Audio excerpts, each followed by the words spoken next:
Welcome back to OurTribe, the podcast. I'm your host, Tuvia Kopstein. In this episode, we meet Mrs. Bexley Lyss.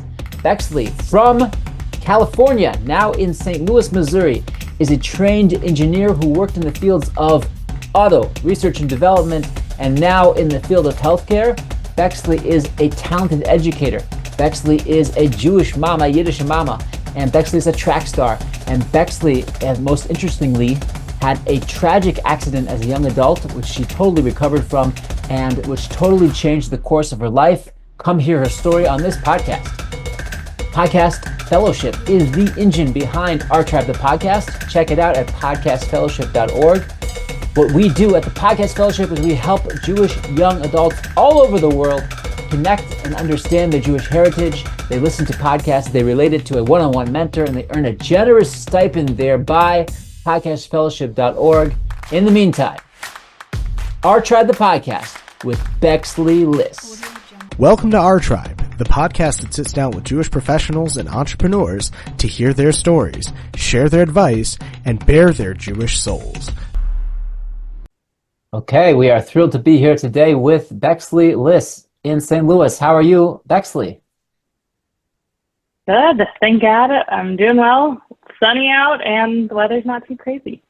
Okay, amazing. And I'm sure you have air conditioning. Yes, Baruch Hashem. Thank Wonderful, wonderful. Okay, so Bexley, if I understand correctly, you are an engineer. Is that correct? That's your professional path. Okay, and you are a observant Jewish mother. I am. And you are also a very talented teacher, and there's a lot of a story to unpack here. So let's start from the beginning. Tell us your story.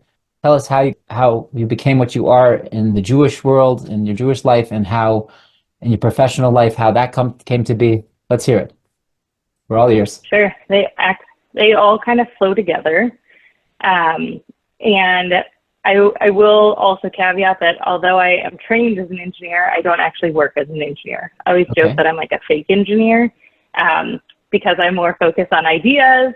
I actually have a sister-in-law who is also a mechanical engineer, and she works on like rockets and spaceships, and my brother's also a mechanical engineer, and he does as well. So I always joke there's a rocket scientist, and I don't do anything related to that. I'm like, don't give me any like you can give me spreadsheets, but don't give me any CAD or, design, like 3D design modeling that I need to do, because that's not my forte.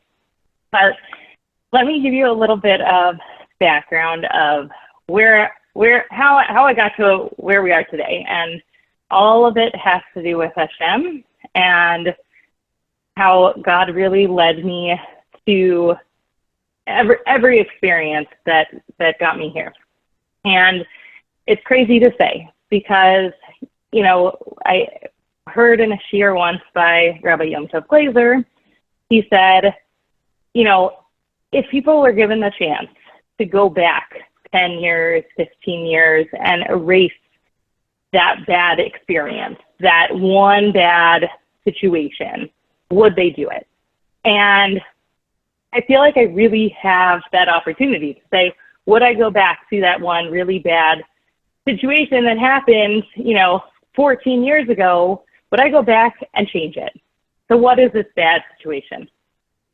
This bad situation is that my entire life leading up to college, I was driven to going to college. I'm going to college. I was not raised as an observant Jew. I was raised as a Jew in an area in California that had no Jews. And my mother is a teacher by nature. She was a stay-at-home mom at the time.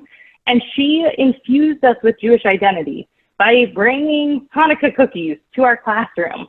So these goyas, these, children of Christian homes. Most of my friends were Christian or not any form of religion. And my mom would come with Hanukkah cookies and latkes, and she would teach about Hanukkah during the winter holiday time. And when it became Passover time, we would have over our non-Jewish friends to teach them about Passover.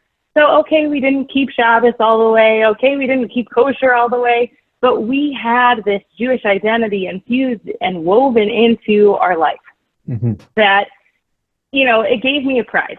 At the same time, because we were the only Jews, when I was in high school, that's, you know, a turbulent time for teenagers. And some of my friends that I had grown up with were starting to make choices that I was not aligned with and that I didn't agree with. It led to me becoming friends with a lot of Christians and Mormons. And I started, you know, being curious. And, you know, I always believed in God and always went to bed saying Shema, but I didn't, and I went to even some Jewish summer camps, but I didn't fully know, like there was something missing and I didn't know what it was. But we went, after my bat mitzvah, there was a Chabad that had moved into town, and I went there pretty religiously, like I felt it was important to go. Certain things, I remember being like, I am not ever doing these things. I do all those things now. And we're talking about, you know, keeping Shabbos, keeping kosher, wearing modest clothing to a certain degree, you know, covering my hair, and, you know, so the list could go on. And so I was exploring different religions. I would go with these friends to their churches. I even went to one of their camps. And I was always like, it always rubbed me wrong, but it was always like, oh, this would be so easy. It'd be so easy. I'd have these instant friends. I would have these guys I could date. Like, all these things would fall into place. But, like, it just didn't make sense to me. And I remember at some point, I had this, like, aha moment of, this is not the truth. This does not align with what I know about Mashiach, about the Jewish concept of the Jewish Messiah. Like, this doesn't align. This is a disconnect. This doesn't make sense. They totally negate.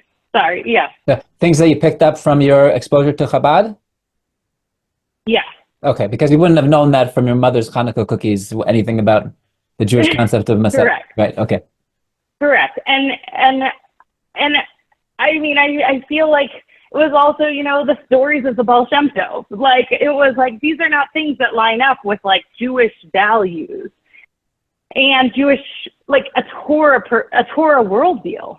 And so that's some context.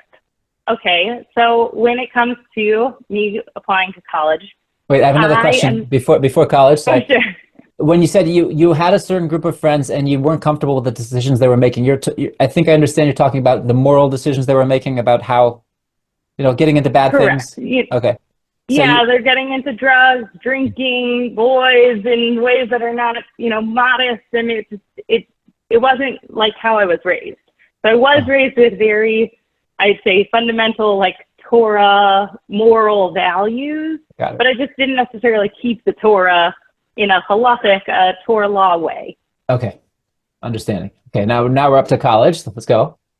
Sure. So I applied to a lot of schools that had big Jewish communities, but by Jewish communities, I meant they had a Chabad on campus and a Hillel on campus. So they had Jewish life. Not necessarily in Jewish areas, but had Jewish life. And a week before I was supposed to decide on which college, I actually ended up, you know, kind of throwing my hands up in the air because I got an email saying, by the way, if you come check out our university, you can run on our cross country and track team. And for me, being a college athlete was like, ding, ding, ding, that sounds like I'm winning, because that would be the dream. And I went, and it happened to be a local university that I had not applied to. It was a private Baptist university. And so here goes all my plans of, like, I'm going to a big state university out of state with Jewish students. And instead, I'm standing on this Baptist campus after meeting with the dean of engineering. And I was like, Dad, I'm going here. Like, I just have this feeling this is where I need to be, which was like, this made no sense. Okay. Fast forward to my first day of college. And why is this so important? because my first day of college was, because we were athletes, we got to start 3 weeks before everyone else. We were going to go up on a two-week training camp up in the mountains for high altitude training. Nothing about this alarmed me because I had done it before. I actually had gone to the same area with my high school, and done the same type of training. So it was kind of like, oh, I know this, like, this is so fun, it's beautiful up there, like, this is great. Well, it was all great until that night when our vehicle was actually involved in a head-on crash. And I don't have any memory of this. Everything I'm sharing is just what I was told. But what happened is that it ended up killing our driver and killed most of the participants, most of the people in the vehicle that hit us head on. The whole thing was a freak accident. It didn't make sense. Like, if you look at where it was on the highway, it seems like beyond crazy that a car going southbound, a car going northbound could hit each other. There's a tremendous divide between the two. It was like something that's in a movie or in the news, and it was in the news. And I was airlifted to another state, to a trauma center. And when I woke up, it was about a week later. I was in ICU, and I thought I had been bitten by an elephant. I had no idea what happened. I didn't even know who I was. I was cheating. Here I was, an A student, 4.0, overachiever, voted most likely to succeed in my high school. And I'm laying in this ICU, turning over to the whiteboard and saying, oh, okay, my name is Rebecca. You know, that's the name I was given by birth. And I am going through this list of my cheat sheets about my life. And it made no sense. And so... Just because you had no recall at all of any of these details? You didn't know who you were? No recall. I mean, some of it did start coming back, but okay. At the time I had tremendous brain trauma, and I, you know, they also had given me a lot of medication to not remember what happened. So everything was just fuzzy and made no sense. I didn't even know the extent of my trauma. And, you know, it's kind of like a child growing up, and, you know, the second week in, I looked down and I realized, oh my gosh, that doesn't look normal. Like, my whole hip is purple, you know, and my face it doesn't look like my face. It's swollen. There's scars on it. There's, you know, like, what is this? And so, I'd say by the end of the third week, I was about to be released, and it's Shabbos. And it's about to be Friday. And so, you know, I talked about how I didn't grow up necessarily keeping Torah or mitzvahs to the same extent. But we definitely had you know, it's Friday night, you light candles, like, you have a Shabbos meal, even if that meant we were going to a baseball game or a basketball game afterwards, there was some level of it's Shabbos. Even if we went out to eat food that wasn't kosher, it was like still Shabbos, like we still recognized it. And so it's Shabbos, it's about to be Friday, my awareness is coming back, my cognition is coming back, and I have this feeling of like, we need to light candles, like we need to, like, it's about to be Shabbos, like I don't want to be on my phone. It was like the first inkling. Okay, I now going to fast forward. I actually got released out of the hospital, out of ICU, like basically directly out of ICU to return home. And it was like 3 weeks in the hospital. It was something that made no sense. The doctors had told my parents that I would have been there for months. And every time they had given dates and times, it was like, Hashem, God helped me to do it in 2 days. Helped me to do it in 2 hours, helped me to avoid that surgery, helped me to, you know, pass that test. And I was able to go home. I went home and they told me, like, yeah, she can start college. Like, it was still possible that I could start college. I Were attended there any other, college. to clarify, were there any other survivors of this Yeah. crash? Yeah, so There we were. were in a, I think 12 passenger van or 15 passenger van. Everyone else survived except for our driver. I see. And then I was the most critically ill, Oh, wow. injured. Okay, again, interesting. Why? The one Jewish student on this trip, the one Jewish, kid, why am I the one that is picked out? Why am I the one that is, hand tapped and you're going to go on this other path? Okay, so I start college. I do college for 2 weeks, and my doctor is like, you're going to drop out. Like, you don't have time for this. You need to be going to all these types of therapy, all these types of outpatient recovery, all these different types of specialists. Like, college is not for you right now. Doesn't mean it can't be in the future, but you're done. And so I like to joke, I am a college dropout. That, it's a proud accomplishment. Not that I had anything to do with it. But I then, was on this different path. So I did end up going back to college actually 6 months later and just took one class and just kind of easing back in. And actually I took 2 classes, I think. One of the classes that I had to take was algebra, like algebra 1. Okay, I had in high school taken AP pre-cal, and not that I was like good at it, I hated math, but after the accident, I could not remember 2 plus 2. I could not remember 2 times 2.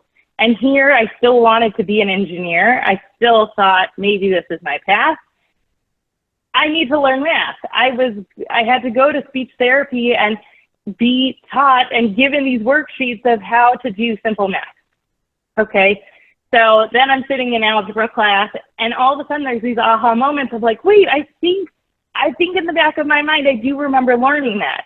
And all of a sudden I started enjoying math. So that is, I guess, a perk of when you forget math and have to relearn it, all of a sudden it can become, interesting and exciting. So fast forward, I get through engineering school. I graduated with a degree in mechanical engineering. I passed my math classes. And one of the things that I also came away with when I graduated was I knew that I wanted to live in a Jewish community. And what I mean by that is a Orthodox, Torah observant community. I wanted to have a kosher apartment, and I wanted to keep Shabbos. I didn't know about all the other details, but that was by the time I was graduating, and actually I drove on my graduation day. I remember it was Shabbos, but it was kind of like, this is going to be one of the last Shabboses that I drive on. Like, that's where I was at. How on earth did you come to that throughout college? What was your Jewish involvement during college? That sounds like a huge jump. I was a Jewish student. I was a Jewish student. I joked I was the Jew at CBU. And that was the acronym of our university. Okay. And it was because I went to a Baptist university that I became more observant, because my friends would ask me questions and say things that I had never heard of, from the Torah, from what they called the Old Testament, from, just different things. Some of these students had never met a Jew in their life. So here I'm token Jew being asked, why this, why that? And I would call the Chabad rabbi and ask him questions. By the time I was graduating, there was also a Kollel rabbi, outreach rabbi that I had been connected with. And he also would give me answers. He gave me books to read. I learned about Jews for Judaism. I had a lot of resources up my sleeve. But ultimately what it came down to was when my friends would say, well, it says in the Bible about keeping kosher, and it says meat and milk. Do people still do that? And I was like, well, yeah, I do that. I was like, I guess I don't fully do that, but I do kind of do that. I don't mix meat and milk, and I don't have shellfish in my house, and okay, I still eat turkey that isn't necessarily kosher, or, and so slowly was making changes based off of those type of experiences. Like, okay, well, maybe I won't eat unkosher meat outside. I won't eat unkosher meat anymore. And okay, I won't do this. Okay, I won't do that. And making slow changes that it was also coming together of like, oh, I am literally representing the Jewish people, and I'm not keeping what the Jewish people are supposed to be keeping. I'm not keeping the Torah. And for me, that inconsistency was so powerful in terms of driving the change and saying, okay, I want to keep kosher. I want to keep Shabbos. I didn't know necessarily everything else that I would end up keeping, but that was my bare bones, vision of where I was going. Got it. Okay, so you knew by the end of college that you wanted to be in an Orthodox community where people were keeping the Torah, and by that time you were pretty much there. You were pretty much committed. Is that correct? Yeah, and Yeah. so when I moved into a community. I actually moved into the Columbus Jewish community, and the reason I moved there, the Columbus, Ohio Jewish community, was because I got my first job. And so that was unlike what happened with college and picking the right college. It was like, I absolutely have to. There's no negotiating. I need a job that is in a town that there's a Jewish community, a Torah observant Jewish community. And so thank God I was offered a job to work at Honda, the car company, on the research and development side. I also was labeled an engineer, but I was like the least engineer of the engineers. And I led human-centered design testing and driver distraction testing, which was so meaningful because I felt like, although I don't know what caused the situation that led to the car accident I was in, I felt like trying to help prevent driver distraction, which could be leading to car accidents, that felt like this is totally for me. Like, this is what I'm supposed to do. And I kept having those thoughts of like, maybe I was in that accident so that I would feel driven towards this area and feel passionate towards it. Did you help develop them? These systems that yeah. I noticed in up-to-date cars, because our cars, I think we're still driving 2005. But these systems where if you're about to drift into the other lane, the car buzzes. Did you have anything to do with right? Right. So I didn't necessarily, but more of like, you're right, like these new systems where you can voice over things or you can type things in. I would test that in a simulator. And I would always say, like, it's a good thing it was a simulator. It was a car that was on a simulation base with a 360 screen, and they would be driving on this like virtual road. They would drive through lanes of traffic, trying to access Bluetooth, trying to, change the radio. And you're like, oh, this is terrible. Like, thank God this is a simulator. And I also drive an old car. So it's, there's benefits to old cars also. Okay. 67 Volkswagen Beetle? Not that old. Not that old. We have okay. a 2001 RAV4, and it's like slowly leaving, but I will hold on to it for a little longer. About to pass into the next world, I think. Yeah. Okay. You should have it as long as you need it, and as long as it should always function. Okay, so tell us. So you're working in. Now take us to Columbus, Ohio. So you're in the community and you're working in research and development in Honda. And is that are you in now that you are? I don't want to jump any steps. Like there's more of the story there. You go tell us. I'll be quiet. Yeah. So by a series of events, I end up at a third meal. Shabbos afternoon. A girl that I had met, she said, "Oh, come with me. We'll go to Mrs. Katz's house." I'm like, okay. Mrs. I don't know anyone anyway, so like, sure, why not? And so we go for third meal, and there's all these other young women there, and it was in the home of Mrs. Katz that I became a regular. Mm-hmm. So what I mean by that is I literally was at their house like almost every Shabbos, sometimes both Friday night and Shabbos day. I'd say most of the time at their house.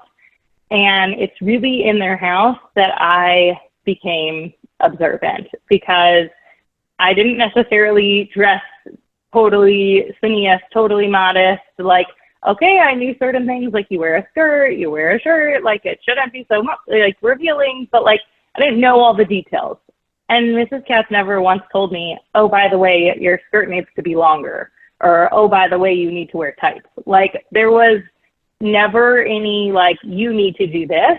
In fact, the only time that happened was when I said, Mrs. Katz, what do I need to work on? Like, what do I need to do next? And that's when she would say, okay, you know, X, Y, and Z. And so it was in their house that there was just this love for Torah and mitzvahs, and they had so many different colors and flavors of Judaism that were going, you know, flowing through the doors of their house. But they were always like, you know, a strong tree. They always had a certain structure to their Shabbos meal, no matter how crazy the conversation would get. You know, there was always miros, there was Jewish songs, there was always Dvar Torah, there was always some shilas, some Talmudic questions for us to talk about, and there was just this love and acceptance of like, you're joining the Jewish people and the way of keeping Torah. But they never told me like what to do or how to do it unless I asked. And it was really by infusion of being around them, or osmosis of being in their home, helping set the Shabbos table, helping clean the Shabbos table, serve the soup. You know, their daughter, who they had a couple kids, but most of them were out at, you know, at different yeshivas or seminary, and their younger daughter, who was 12 at the time, her and her friends became a tremendous influence on me. They, you know, like, because here I'm like this, you know, post-college girl, and you know, it's like, oh, well, what about this? And I'm like, I don't know, you guys tell me, what about this? And I learned so much. I would take these girls, you know, Motzei Shabbos, after Shabbos, to go bowling or to go shopping, you know, or to go get ice cream. And these girls infused me with the Torah that they were learning, the Torah that they knew. And I mean, tremendous gratitude to like have been a part of their family, and the fact that they taught me so much. I know them. Oh, okay. Mrs. Katz's brother is here in Detroit. Oh, yeah. Yes. You know. And now I think one of her daughters also married a boy from Detroit. So yes. Okay. Yes. Maybe the one that you know. I also know her. She was the older daughter, but I do know her. Okay, very good. Okay, great. So now tell us. So you mentioned to me before we started recording that now you're no longer in the industry, in the research and development engineering. So what are you doing now professionally? So my title is Senior Product Manager, and I'm on our innovation team of a large Fortune 500 healthcare insurance company. Oh. I think we like to say a health services company. And I do take the fact that I have an engineering degree, I think it helped me to get this job. But what led to this job? So I worked at Honda, and towards the end of my time there, I was leading research around future experiences within the car and what could that look and feel like. And some of that had to do with health and well-being, and you know, just that, you know, like vitality and mindset and what could be done in the car to improve health. And I found a lot of interest in that, probably because of my experience post-accident with the healthcare world. And I found like, oh, like healthcare is like more important than like how luxurious a car is. Like in my opinion, you know, no hard feelings. Me, my husband, and our kids loved going to car shows, sitting in different types of cars. Like, it's still such a fun I'd say it's like a passion. It's so fun. And did you see that? Did you see that? You know, did you experience this look and feel? But there's nothing like knowing you're helping patients, knowing you're helping people in a critical time in their life to be able to heal. And so I don't think I could ever go into the medical profession because blood and guts, like not my forte. But when I got married and was leaving Columbus and moving to St. Louis, I was looking for a job, and it was by what we call hashgacha process. It was by divine providence, or, you know, the other term, coincidence, that I was online searching for a job that had somewhat of the description that I had previously done, that was without the engineering. In St. Louis? Yeah, and so I was led to an interview with this company here in St. Louis that was health related, and I took it. I was like, I have no idea what you guys do. I have no idea how this works, but it sounds interesting. I feel excited. I like the parts of this job that I know about, brainstorming and ideation sessions, I did before, in future experiences. Like, I get that. User experiences, I could do that. And so I was just so excited to be getting a job in the healthcare field. And now I have worked there I don't know how many years, 6.5 years. And I've learned a tremendous amount. And I've also learned, a tremendous amount of what not to do, right? And what doesn't work. And one of the things that I always like to say is that any experience that I have, my kids have, you have as a patient is valuable learning, whether from a positive experience or a negative experience, in terms of how we could make it better. How can we make the healthcare system better? How can we make health insurance better? How can we make products more innovative and more oriented towards a patient? Sometimes you talk to people and you're like, have you talked to a patient? Because I don't think that's how people feel. Or I could just say, me as a patient, I don't like that. And so that is really invigorating and exciting to be able to work in a field where we are talking about how to improve the patient experience. Got it. Wow. Okay. So is there a story to tell that's shareable about how you met your husband and came to St. Louis? Is that something? Sure. Yeah. So, for people who become a Baal Teshuva or who return onto the ways of Torah, I'd say that it's pretty standard for people to go to Israel and to go learn in yeshiva for men and seminary for women. And I had been kind of, certain people, not the Casses, kept saying oh, you need to go to this seminary. You need to go to this seminary. You need to go to Israel. But it never was the right timing. It never made sense until someone came to the Cass home, and they had just been married a few months before, and she had been learning at this seminary in Israel called Sha'arim, which is typically for Baal Teshuvas, or people, on their path, on their journey back. And when she was talking about it and she was explaining and different things, me and Mrs. Katz were talking about it, and I was like, oh, well, I have this upcoming winter break, maybe I should go. And so I went. So my Israel stint in seminary was 10 days, 9 days. I made the most of it. I was with a vision, with a focus, I'm going to get every ounce of Torah, of inspiration, of vision, direction, connection to Hashem, every bit. And I ended up at this wedding of husband and kala, bride and groom. I knew neither of them. How I ended up at this wedding, a couple I also met at the Cass home, who had just gotten married. They were in Sheva Brachos the week after their wedding at the Cass house. I met my friend Manya at this house. She was about to go back to Israel to learn in Sha'arim, and her husband was to learn in Machon Shlomo, and they were already there.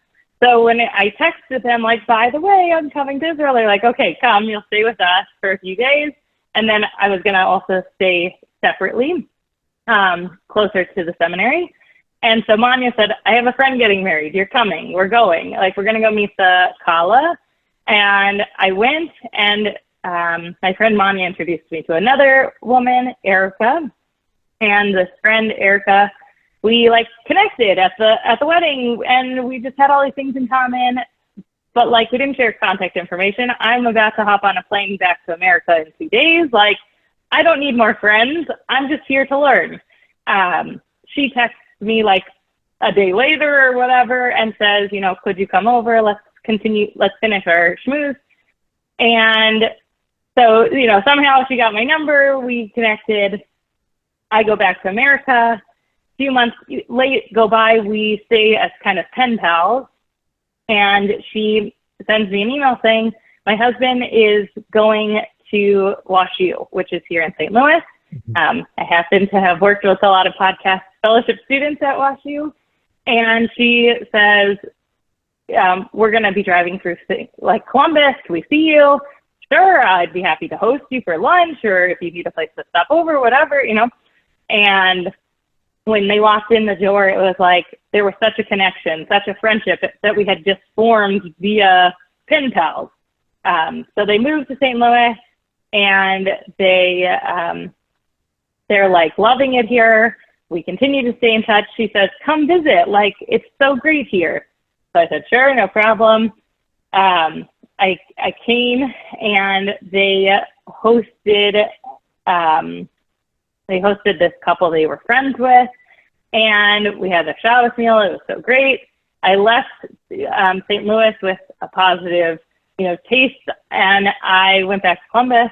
A couple months later, Erica calls me up and says, hey, like, that couple that was at the meal with us, like, the wife, she has a brother, and they think it would be a good idea for you to meet the brother. And I wasn't really ready. It wasn't the right timing. But sure enough, you know, at the right timing, I came back. I said, okay, I'll meet him. And the rest is history. Wow. Great. So these friends still live in St. Louis? They do. They're still there. Good, very nice. They do. Okay. I know we got connected originally because of your work, your sort of volunteer work, because you love to teach and you love to connect, and you heard about, I don't know, how did you hear about the podcast fellowship? Can you tell us, like, how did you get even connected with us? Yeah. So Johnny Roberts. So she is our like St. Louis Olami Young Professionals head. And I had actually recently spoken at a Shabbaton that they had hosted that I shared my story and my journey, and she was about to go on maternity leave, and so she was being reached out to about podcast fellowship, and she said, would you be interested in doing this? Like, my focus is in young professionals. Could you do the college students? I was like, sure. I don't know anything about it, but like, I was once a college student. Like, sure, like, let's do this. And that was like such a beautiful start. Wow. And so people there were girls that were applying, and then they just got connected to you and you started teaching. And I know that I think you arranged a whole community, sort of.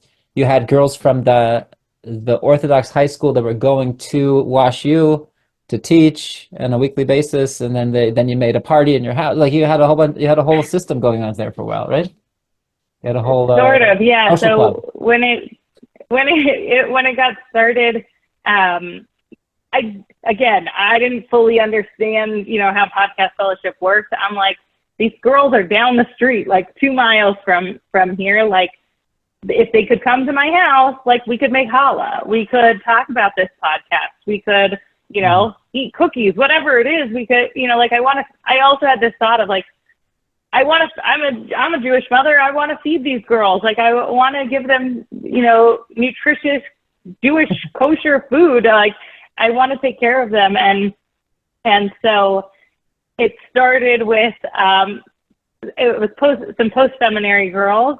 And I said, I know you guys just got back, but would you be interested in like doing the carpool? You know, you drive to Wash U, you pick up these girls, you bring them to my house, a different girl will pick them up and then drive them back home. And these girls were like floored. They were so excited. They were like, yeah, of course. Like they were the same age as these young women in college. And it was so powerful and so exciting. That was nice. I mean, we had the climax from the beginning because there was one girl who was just so excited. She just kept telling everyone and saying like, come join, come to Bexley's, come to Bexley's. And we were really excited, and we did have a party by the end to celebrate the fact that they had been so consistent, the fact that they had come together, and it was just it was like tremendous learning for me. Amazing. Thank you for doing that. Yeah. That's, if anyone has been following this podcast in the first season, we had your husband on to talk about your father-in-law, who was a great person. And we appreciated that. And I guess let's bring it back to the professional. Can you give us any insights about how you success skills on how you can be a working mother, and how also you're taking off the Jewish holidays and how that works? Any other considerations that people in your workplace have to accommodate for you, or you feel they have to accommodate for you, and how you make up for that? Any insights that you want to share in that regard? Yeah. I mean, the first thought in my head is like, it's totally Hashem. It's all from Hashem. I say that, and I, still have struggles of like, yeah, but how's this going to work out? And what about this feature? Or what about that? But Hashem has taken care of me and has taken care of us, like in so many ways that even if I don't know exactly how it will work out, like there will be a way. Happens to be that my company has really great PTO leave or paid time off. And so I save up all of my paid time off to take off for, Yantif and Hagim, and I take off all of Hol HaMoed, and I did that from the beginning so that they know come September, October timing, like I'm going to be in and out of the office, not so much, and they're used to it. It's not like a shock. And some years, as you know, it's more on the weekend anyway, so there's less weekdays that I'm taking off. But some years, like this year, it's like all weekdays, and it's like they're okay. Like they know that this is the time that I take off. This is the time I value. And they know that, like, even if they reach out to me, I'm not going to respond because my phone is off. I'd say also when it comes to Shabbos, so kind of interesting, right? Because in the Midwest, Shabbos in the winter gets really early. And I would sometimes wake up before I had kids, wake up at 6 a.m. or 5 something, get to the office at 6 o'clock, leave at 2 o'clock so that I could be home in time, finish any last minute preparation.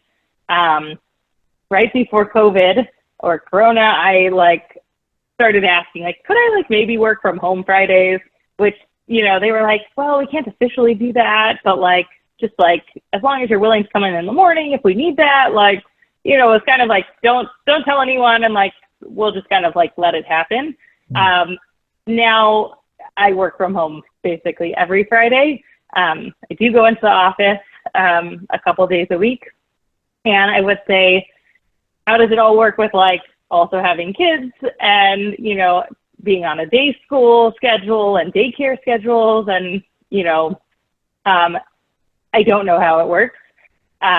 It's a lot of running around and running from one thing to the next. But it works, right? It does work. But it works. Okay. But it works. The kids are not just on the street after school, waiting for someone to pick them up.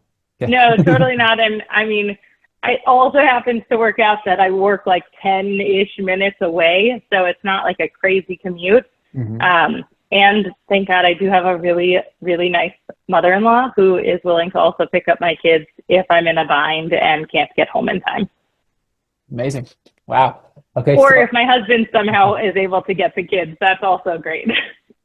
Are you in situations where at work where your other requirements like you're not, I imagine you're not shaking hands with men, your kosher requirements, and yeah, do those ever come up and ever make a problem that you have to explain yourself? Elaborate. Right. So I would say that the handshaking thing has gotten easier. And I say that because number one, my own confidence of just being like, of holding, of holding back and just having my hand. I like to have something in my hand so then it doesn't just seem like totally weird. But they might still think it's weird, and that's okay. But I also feel like after, this post-COVID, post-corona world, I feel like people are more like, okay, whatever, maybe germs. Maybe she's just a germ. Like, I don't say like for religion, I just say, oh, I don't shake. Like, nice to meet you. Like, and I just move on. Like, I don't make it into a big thing. But it took me a long time to like get that confidence because as we talked about, like I wasn't raised like that you don't shake someone's hand when they're, especially in a business setting like that. I'd even been in a business club in high school and like, that's what you did. You shook hands of like the judge, like, and so it's fine. And I like love it because like, you don't have to shake hands with anyone you don't want to. And I don't know if people realize that even if it wasn't like a Fromm thing or a Orthodox thing, like you don't feel comfortable with it, like you don't have to. And like, I don't feel comfortable, like it's not appropriate. And I have no problem with it. Did you ever feel like you have to apologize if somebody felt bad that you wouldn't shake their hand and you have to apologize for your choices? I think if anything, that it's more uncomfortable for the person that is asking to shake their hands because they kind of feel like they were like dejected and like, it's like, okay, like nice to meet you. And they're like, can we do like an elbow? I'm like, no, not really. Like we could just like, hi, like we're good. We can move on.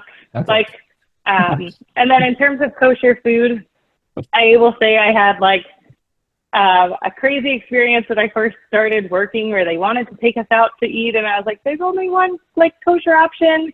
And like, I didn't know that the kosher option wasn't open that day. And it was like this whole awkward, embarrassing situation that was out of my control. After that, it was like, don't worry about me. I'm good. And they just know like I bring my food in. They actually order in food every day for like all the employees. And I bring in my food and I eat my kosher food. And they actually do also have an assortment of snacks that they bring in. And a lot of those are kosher. So sometimes I even bring like some of those home to my kids because I'm like, okay, I didn't eat your fancy, burritos or whatever. Like I could take home a little bag of popcorn to my kids. Like, so I don't know. That's how I do it. Okay. Very good. Very good. Okay. So I guess the closing question I always like to ask, if it wasn't already addressed, is that our audience is mainly podcast fellowship students, and they're like you and like me also. I didn't talk about me, but we grew up with we grew up Jewish, but not necessarily knowing what that means of us, what's expected of us, and we didn't know what the Torah has to teach about what is a Jew and what is a Jew's outlook on the world, and what should a Jew be doing as opposed to everybody else. So addressing that audience of people who are curious and they're seeing Orthodox people in the working world, raising families, teaching. What would you like to say? What parting message would you like to leave to somebody who's curious and listening? It's a good question. I think I just want to say we don't know the impact we have on others. Like we don't know the impact we have on others, and sometimes we do, and we don't know the type of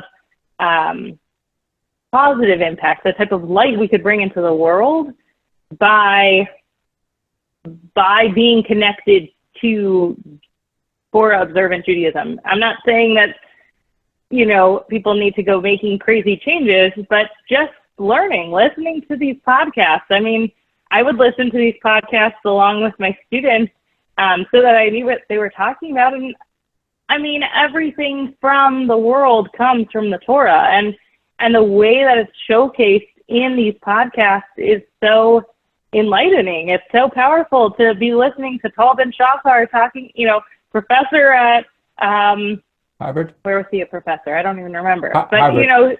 Harvard. Here's a professor at Harvard and talking about happiness. And where does happiness stem from? Where does this, psychology? It's coming from the Torah, and I just think that so many times, even recently, I heard in a Rabbi Wallerstein that's all sheer. He was saying if you want to know the answer to the problem, go to the Torah. And my job isn't perfect. There are things I'm struggling with in my job, and I'm well, what does the Torah say about this? And how can I address this? What can I do to make the change I need to have the type of results I want, or to have the type of interpersonal skills to navigate this sticky situation with a coworker that is very challenging. Those are things that happen in the Torah. That's not a new concept. Okay, yes, it's happening in my workplace, but it happened to Avraham Avinu. It happened to Abraham with his own nephew, and what can we learn? And I think it's just being open-minded. How do we be open-minded to the truth? How do we be open-minded to truth that can mean something, that can be connected to thousands of years of tradition and history and connection? And the time that we're living in now, especially post October 7th, and on the college campuses, I haven't actually been as involved in knowing what's going on, but it's so clear. If you look to the Torah gives us assurance. Turn to Hashem. Hashem is watching over us. He's taking care of us, and we don't understand things. We don't understand why these tragic things happen, and it doesn't make them okay or that there's even a sense of understanding. But we understand that we have always, as Jews, been attacked. And it's going to continue until Mashiach comes. And it's but Hashem's there. He's still there. He's still here. He's still available for us to connect to learn about, and to grow with. Yeah, I know that was a long-winded answer. I love it. It's great. Thank you. And very, very passionate and emotional. I can tell it comes from the heart. And thank you so much for joining us and sharing your story and your professional insights. And we really appreciate it. And thank you for all the work you've done teaching with the Podcast Fellowship. And thanks for the opportunity. You should have a lot of success in all areas. Amen. And you as well, and Podcast Fellowship. I'm a big fan. Okay. Thank you so much. Just listen to another great episode of OurTribe, the podcast, brought to you by the Podcast Fellowship and hosted by Rabbi Tovia Kopstein. Tune in each week every Wednesday at 1 p.m. Eastern Time to hear more great episodes of OurTribe, the podcast. If you have any suggestions or questions, email us at ourtribe@podcastfellowship.org. And don't forget to like, share, and subscribe to help the tribe thrive.